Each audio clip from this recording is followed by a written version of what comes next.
Hello दोस्तों, crypto युग में आपका स्वागत है। दोस्तों, मैं इस वीडियो में आपको बिटकॉइन के बारे में ऑलमोस्ट हर एक चीज बताऊंगा। उसकी टेक्नोलॉजी के बारे में, उसके इकोनॉमिक्स के बारे में, वो कहां से खरीदा जा सकता है, इंडियन मार्केट्स, फॉरेन मार्केट के बारे में और बाकी के क्रिप्टो करेंसीज के बारे में भी। और तो और दोस्तों, इस वीडियो को देखने के बाद मैं बोल सकता हूं कि आप इंडिपेंडेंटली डिसीजन ले पाएंगे कि बिटकॉइन में इन्वेस्ट करना चाहिए कि नहीं, या इस करेंसी पे भरोसा करना चाहिए कि नहीं।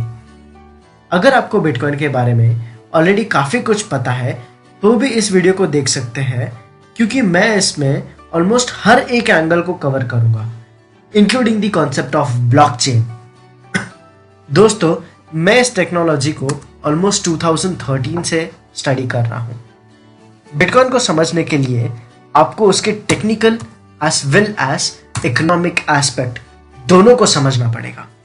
तो चलो पहले इसके टेक्निकल एस्पेक्ट को समझते हैं। तो बेसिकली बिटकॉइन एक क्रिप्टो करेंसी, या आसान भाषा में कहे तो एक इलेक्ट्रॉनिक करेंसी है। लेकिन चलिए इसके बैकएंड को देखते हैं, वहां क्या होता है। तो जब एक बंदा बिटकॉइन ट्रांसफर करता है तो वाइल सेंडिंग बिटकॉइन, सेंडर ये ट्रांजैक्शन ब्रॉडकास्ट करता है। अच्छा, ये ट्रांजैक्शन ब्रॉडकास्ट होता किसको है? तो ये ट्रांजैक्शन ब्रॉडकास्ट माइनर्स को होता है। माइनर्स का काम है इस ब्रॉडकास्ट को वैलिडेट करना। तो होता यूं है कि जब एक माइनर कोई ट्रांजैक्शन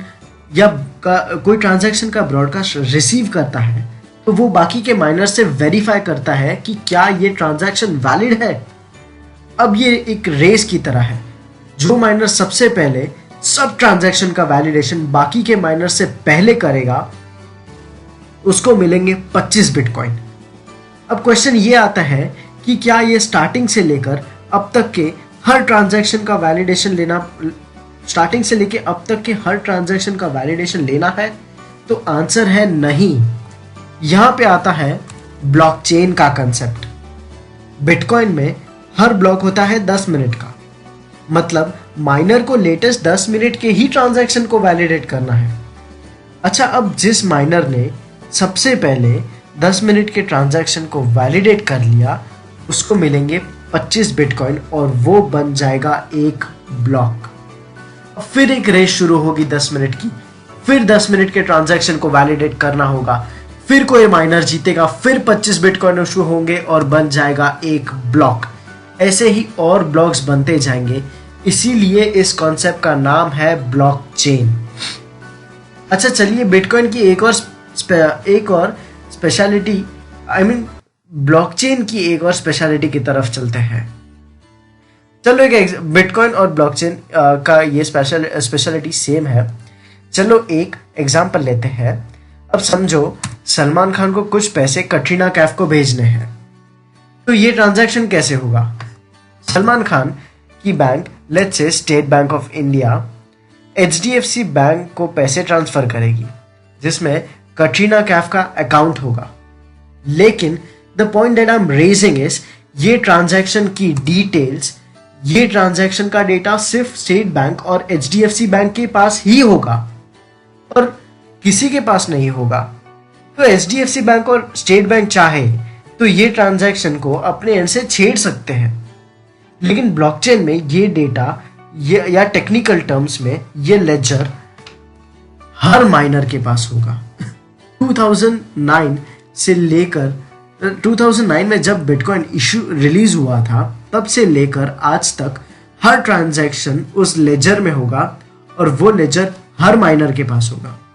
हाँ, वो अलग बात है, उसमें सलमान खान और कैटरीना का नाम नहीं होगा, wallet related and hash related addresses होंगे। दोस्तों, आज तक हमने सिर्फ सेंट्रलाइज्ड और डिसेंट्रलाइज्ड सिस्टम के बारे में सुना है, लेकिन बिटकॉइन एक नया सिस्टम, डिस्ट्रीब्यूटेड सिस्टम का कॉन्सेप्ट लाता है। इसमें हर ट्रांजैक्शन की डिटेल हर माइनर के पास रहेगी। ये ब्लू वाले माइनर्स हैं, लेकिन इसका फायदा क्या? तो दोस्तों, अगर किसी को हैक करना है तो वो कितने माइनर्स को हैक करेगा? समझो उसने 2 माइनर्स को हैक किया, जब ट्रांजैक्शन होगा तो ये दो गलत जवाब देंगे, लेकिन मेजॉरिटी या 50% और मोर सही जवाब देंगे और वो ट्रांजैक्शन वैलिड हो जाएगा। अच्छा, एग्जिस्टिंग या पास्ट ट्रांजैक्शन को हैक करने की कोशिश की जिसका ब्लॉक या लेजर बन चुका है, तो वो लेजर बाकी के सब माइनर के पास होगा और मेजॉरिटी की सुनी जाएगी। इसीलिए बिटकॉइन ट्रस्ट फैक्टर को मेंटेन रखता है। यहाँ एक भी ट्रांजैक्शन का झोल नहीं हो सकता, एक भी ट्रांजैक्शन को हैक नहीं किया जा सकता, क्योंकि there are n number of miners. आप कितने माइनर्स को हैक करोगे? तो दोस्तों यही इस सिस्टम की स्पेशलिटी है। इसमें हर इंसान खुश है, सेंडर और रिसीवर दोनों खुश, क्योंकि उनका ट्रांजैक्शन 10 मिनट में हो रहा है और उसके पैसे भी नहीं देने पड़ रहे हैं, और माइनर भी खुश क्योंकि उसे इसके बिटकॉइन मिल रहे हैं। अच्छा, अब कुछ लोगों को लगता है क्यों ना माइनिंग स्टार्ट करते हैं। तो दोस्तों, माइनिंग की शुरुआत सिंगल पीसी से हुई थी। ये वैलिडेशन एंड ऑल का एक एल्गोरिथम दिया गया है, जिसे सॉल्व करने पर बिटकॉइंस इशू होते हैं माइनर्स को। तो पहले ट्रांजैक्शन कम थे, सिंगल पीसी भी एल्गोरिथम को सॉल्व कर लेता था। फिर ट्रांजैक्शन बढ़े तो ज़्यादा माइनिंग इंफ्रास्ट्रक्चर की ज़रूरत पड़ी, तो लोगों ने लैन बनाना शुरू किया। ये लैन एक सिंगल पीसी की तरह काम करता था और सब मिलके एल्गोरिथम सॉल्व करते थे। लेकिन ट्रांजैक्शन और बढ़ने लगे और इंफ्रास्ट्रक्चर की ज़रूरत पड़ी, तो लोगों ने ग्रुप ऑफ लैन से माइनिंग करनी शुरू की। अब वो भी कम पड़ने लगा, तो दोस्तों लोगों ने सुपर कंप्यूटर से माइनिंग करनी शुरू की। लेकिन दोस्तों आज की डेट में सुपर कंप्यूटर भी कम पड़ रहा है, इसके लिए लैन ऑफ सुपर कंप्यूटर्स यूज हो रहे हैं for mining. This is because there is heavy volume of transaction. Bitcoin 8 decimal तक ट्रांसफर कर सकते हो। ट्रांजैक्शन छोटा भी हो तो भी वैलिडेशन करना पड़ता है। वॉल्यूम ह्यूज है और वक्त सिर्फ 10 मिनट, इसीलिए कंप्यूटिंग पावर ज़्यादा चाहिए। लेकिन दोस्तों, आप फिर भी इससे पैसे कमा सकते हो। कुछ कंपनीज पब्लिक से पैसे लेती है, इंफ्रास्ट्रक्चर बिल्ड करती है, बिटकॉइन कमाती है और अर्निंग्स उन इन्वेस्टर को डिस्ट्रीब्यूट करती है, और बिलीव मी काफ़ी अच्छे रिटर्न्स देती है। उनकी लिंक आपको वीडियो के नीचे मिलेगी और मैं एक और वीडियो उसके बारे में डिटेल में बनाऊंगा।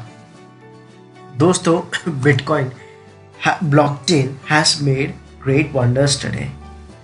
जैसे बिटकॉइन है वैसे और भी काफ़ी क्रिप्टो करेंसीज है। 2009 में बिटकॉइन आया, कंसेप्ट है करेंसी ट्रांसफ़र। 2012 में रिपल आया। ये लोग ब्लॉकचेन के बेसिस पे banking, digital assets, online payments, ये सबको एक अलग ही लेवल पे ले जा रहे हैं। फिर 2014 में इथेरियम आया। आज बिटकॉइन के बाद इथेरियम का नंबर आता है। Ethereum is mainly concern with building smart contracts. Stellar या लूमिन स्टेलार का फोकस मेनली फाइनेंशियल सर्विसेज पे है। फिर 2016 में आया स्टीम कॉइन या स्टीमेंट। दोस्तों, मुझे इनका कॉन्सेप्ट बहुत अच्छा लगता है। इनकी खुद की वेबसाइट है। ये लोग कहते हैं आप हमारी वेबसाइट पे न्यूज़ दो, बदले में हम आपको स्टीम कॉइन्स देंगे और वो कॉइन आप मार्केट में बेच के पैसे कमा सकते हो। दोस्तों, ये तो बिटकॉइन के अलावा कुछ क्रिप्टो करेंसीज है जिनका बिजनेस मॉडल अलग अलग है। इनको डिटेल में समझाने के लिए मैं एक और वीडियो बनाऊंगा, तो प्लीज़ अपकमिंग वीडियोस के लिए मुझे सब्सक्राइब ज़रूर कर लेना। दोस्तों, ये सब क्रिप्टो करेंसीज की बात तो ठीक है, लेकिन आज तक का सबसे बड़ा रेवोल्यूशन मुझे दिखा तो वो है क्रिप्टो रूबल। रूबल रशिया की करेंसी है। दोस्तों, मोदी जी कहते हैं डिजिटल मनी। देखिए रशिया ने क्या कर दिखाया। उसने क्रिप्टो रूबल बनाया। अब उनकी करेंसी क्रिप्टो फॉर्म में भी ट्रांजैक्ट होगी। हाँ, माइनस उनके खुद के होंगे, बट अब तक का सबसे बड़ा ब्लॉकचेन का इम्पैक्ट मुझे यहां नजर आता है। दोस्तों, यही फ्यूचर है।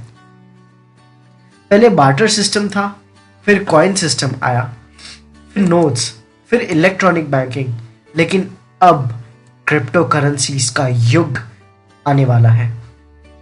चलो दोस्तों, आप समझ तो गए बिटकॉइन के बारे में। अब देखते हैं कि वो खरीदे कहाँ से जाते हैं। अब मैं आपको इंडियन एक्सचेंज और फॉरेन एक्सचेंज के बारे में बताऊंगा। दोस्तों, इंडियन एक्सचेंजेस में कुछ एक्सचेंजेस है, बट जो सबसे बेस्ट मुझे लगता है मैं उनके बारे में बताऊंगा। पहले मैं आपको ज़ेप्पे के बारे में बताऊंगा। दोस्तों, ज़ेप्पे की स्पेशलिटी ये है कि ये मोबाइल से भी ऑपरेट कर सकते हो एंड इसने काफ़ी अच्छा प्लेटफॉर्म बनाया है मोबाइल के लिए। कुछ और भी एक्सचेंजेस है, बट इसका मोबाइल इंटरफेस मुझे काफ़ी अच्छा लगा। और इसमें प्रोसीजर ये है कि आपको पहले तो डिपो अकाउंट बनाना होगा, क्रिएट करना होगा, रजिस्ट्रेशंस, फिर आपको इसमें पैसे डिपॉजिट करने पड़ेंगे पहले बैंक से, फिर उन पैसों से आप बिटकॉइन खरीद सकते हो, फिर वापस बेच सकते हो तो आपके अकाउंट में आ जाएंगे और वो ज़ेप्पे से वापस आप अपने बैंक अकाउंट में डाल सकते हो। फिर दोस्तों आता है कॉइनेक्स। अच्छा दोस्तों, कॉइनेक्स की एक बहुत अच्छी बात मुझे लगती है वो है कि ये काफ़ी ज़्यादा वैरायटी देता है। यहाँ पे आप देख सकते हैं बिटकॉइन भी आप खरीद सकते हैं, Ethereum, ripple, Litecoin, bitcoin cash जो हार्ड फॉर्क के बाद जनरेट हुआ था। फिर आता है ऊनो। दोस्तों, ऊनो कॉइन की एक जो खासियत मुझे पसंद है कि ये बहुत ही पुराना एक्सचेंज है। जब 2013 में बिटकॉइन के प्राइसेस अराउंड 15,000 रुपीज़ थे, तब से मैं इस एक्सचेंज को देखते आ रहा हूँ। तो दोस्तों, इंडियन एक्सचेंजेस की प्रॉब्लम यह है कि यहाँ पे बहुत ज़्यादा फॉर्मेलिटी करना पड़ता है। आपको पैन कार्ड, आधार कार्ड की डिटेल्स, आपका एड्रेस, बहुत ज़्यादा डिटेल इन्फॉर्मेशन मांगते हैं जो लोग देना पसंद नहीं करेंगे। तो दोस्तों, इसमें आप फिर आप फॉरेन एक्सचेंजेस में डील कर सकते हो। तो अब मैं आपको फॉरेन एक्सचेंजेस के बारे में बताऊंगा। जो मुझे सबसे ज़्यादा पसंद है फॉरेन एक्सचेंज वो है पोलोनिक्स। दोस्तों, पोलोनिक्स ये फॉरेन यूएस बेस्ड एक्सचेंज है, बट आप जरा फॉरेन इस एक्सचेंज को देखिए और कंपेयर कीजिए इंडियन एक्सचेंज से। दोस्तों देखिए, यहाँ पे कितनी सारी वैरायटी मिलेगी आपको। अब इतने सारे कॉइन्स में इन्वेस्ट कर पाओगे। ये देखो, यूएस डॉलर में भी खरीद सकते हो, इथेरियम, मोनेरो। दोस्तों, यहाँ पे आप देख सकते हैं इतनी सारी वैरायटी है, बट यहाँ पे आप जरा वॉल्यूम देखिए। दोस्तों, as compare to Indian exchanges, यहाँ पे इन एक्सचेंजेस में लिक्विडिटी एंड वॉल्यूम बहुत ज़्यादा है, इसीलिए ट्रांजैक्शन बहुत फटाफट होता है और इसमें काफ़ी अच्छी वॉलेटिलिटी मिलती है आपको। फिर दोस्तों आता है क्रैकन।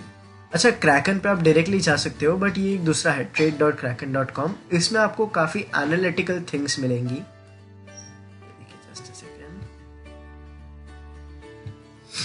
अब डायरेक्टली ये इंटरफेस यूज करके ट्रेड कर सकते हो।